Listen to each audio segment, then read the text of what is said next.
I'm just heading to Ultraflex Durham now for a leg session. I'm currently fasted, so I haven't brought any food with me. In the morning, I don't typically tend to get too hungry. This morning, I have been a bit more hungry than usual, but I should be okay. I really don't like anything on my stomach before legs. I know obviously the standard's like 1 to 2 hours of food, 1 to 2 hour gap before training, but for legs I like to do at least 3. Otherwise I end up getting really nauseous because of obviously the intensity of the training, and I have digestive issues as it is, and anyone who's training legs hard knows you ain't digesting shit when you're training legs. So I've got my glutamine and my creatine in my water now, so that's 15 grams of glutamine and 5 grams of creatine. But yeah, I'm really looking forward to the session. I've never ever trained legs Ultraflex before. I've only really trained legs in my gym for the past like 2-3 years, so weirdly I'm a bit anxious, but I really want to get it filmed. I know obviously the equipment there is incredible, so I'm looking forward to use it all, but I'm sure I'll record most of the footage, and then I'll get some posing done afterwards, and then head home and then show you all my meals for the day and all the other stuff I'll be doing throughout the day, like check-ins, editing, all that sort of stuff. But yeah, let's get to it, man.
So that's the leg session done. What a session it was. I mean, I was a bit nervous coming in because obviously I haven't trained legs there before, and obviously if you train legs, you know you do get nervous beforehand if you really want to train them hard.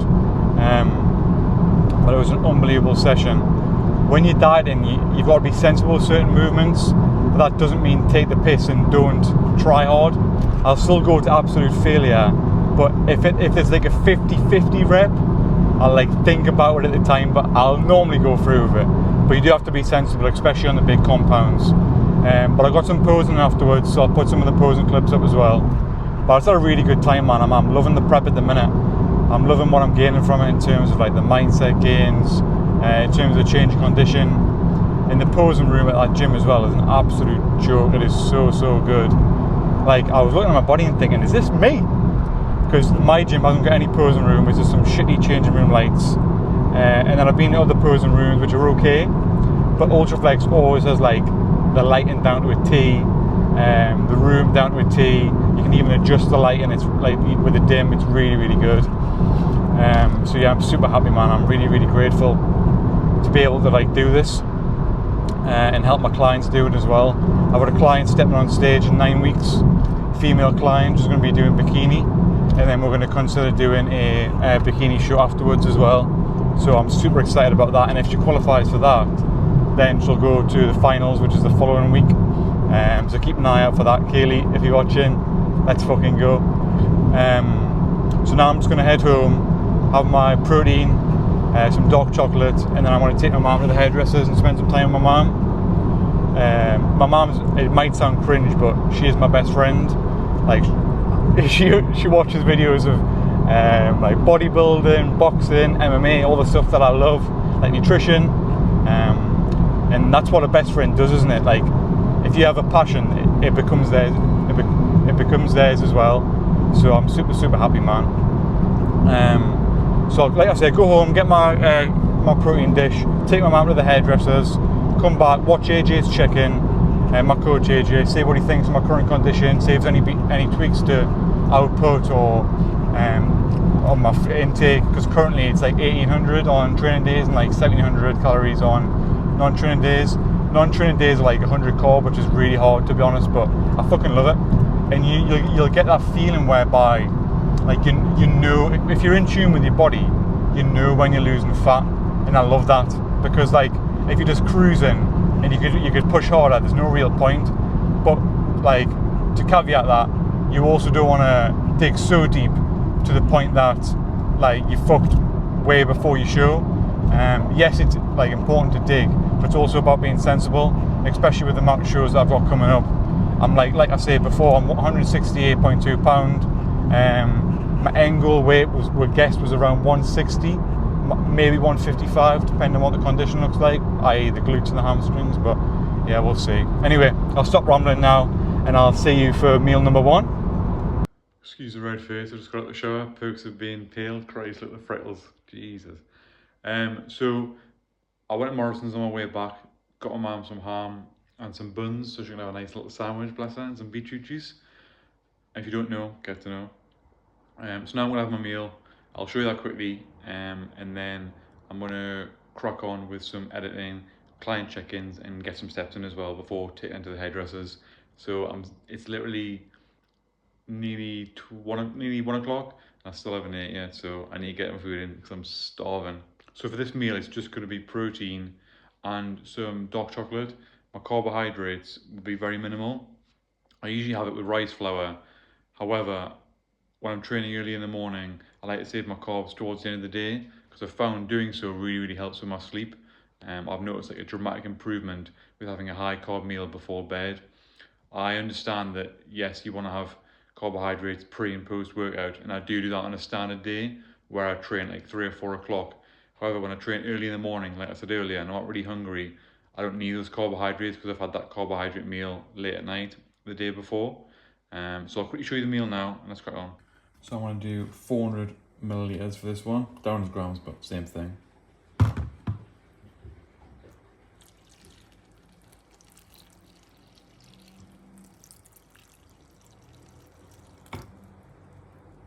Tell you what, we'll do 420. We'll do 420.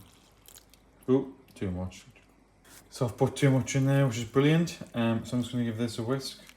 Keep whisking away, and then I'll show you the product, what it looks like, just before I stick it in the microwave. Okay, so right, this is the consistency it is at the minute. I put way too much water in, so when I absolutely have to nuke it in the microwave, I'll probably put it in for close to like 10 minutes, obviously intermittently. So I'll do 5 stir, and then 2 minutes stir, and then just see what it looks like from then. But it's probably going to end up being 10 minutes from experience. But yeah, let's stick it in the microwave. So it just came out now after 5 minutes. Looks absolutely terrible. Looks like you've overdone it, but just give it time, lads. Give it time. So I'm not going to show meal 1 because I did manage to rescue it, but it looked absolutely horrendous. And I thought I can't be putting that on YouTube or Instagram, so I'll have to wait for another time. It was really nice, but I do feel like a zombie at the minute. The post-fatigue leg session feels is really hit me. I've just been for a walk with my mum.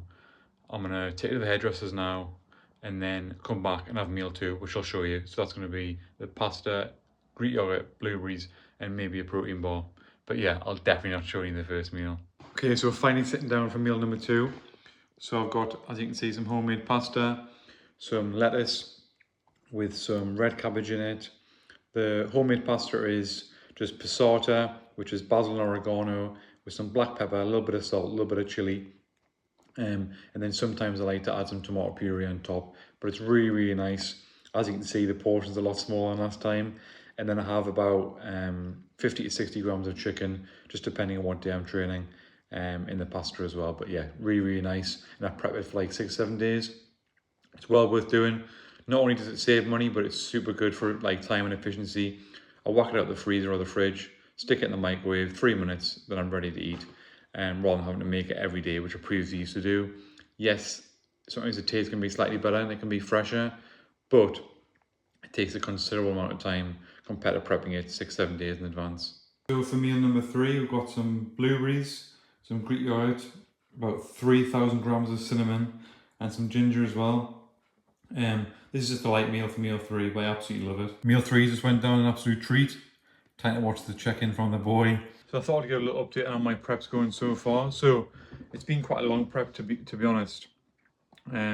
Just because we wanted to take it nice and steady. It was my first prep, so we didn't want to do anything dramatic like a 12-week prep or a 16-week prep. But at the start it was alright. I found it difficult in terms of hunger. And then the hunger just seemed to go completely, really. And then it was just absolute cruise mode to the point where I'd almost be, not force feeding, but I wouldn't necessarily, if I didn't bodybuild, I wouldn't be eating lunch. I was always hungry for dinner after my sessions, but during my lunch, I could definitely take it or leave it. And then when the calories went to like 100 carb non-training day, that's when it really started hitting me.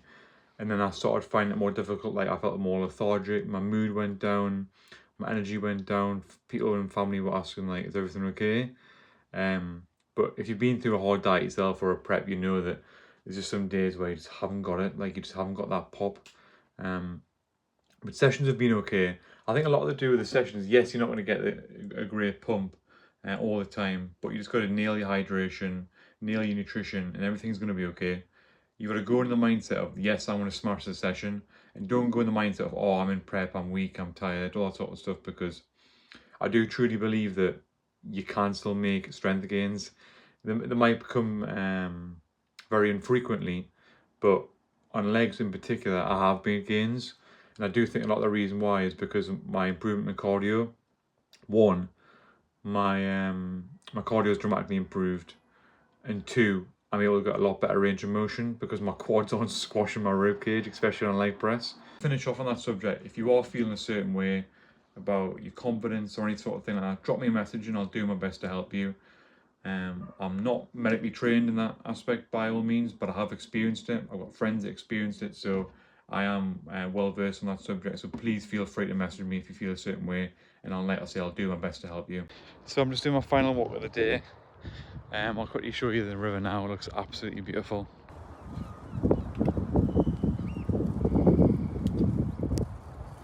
So for meal number 4, I've got some beetroot, some spicy gherkins, some sauerkraut, some spinach, a little bit of broccoli, and then I'm gonna have 200 grams of chicken, a little bit of salad, and then some carrots and some bean sprouts. Not bean sprouts, sorry, sugar snap peas. Final meal of the day, got some Greek yogurt, some cinnamon, some special red berry flakes, and the big man, warm milk.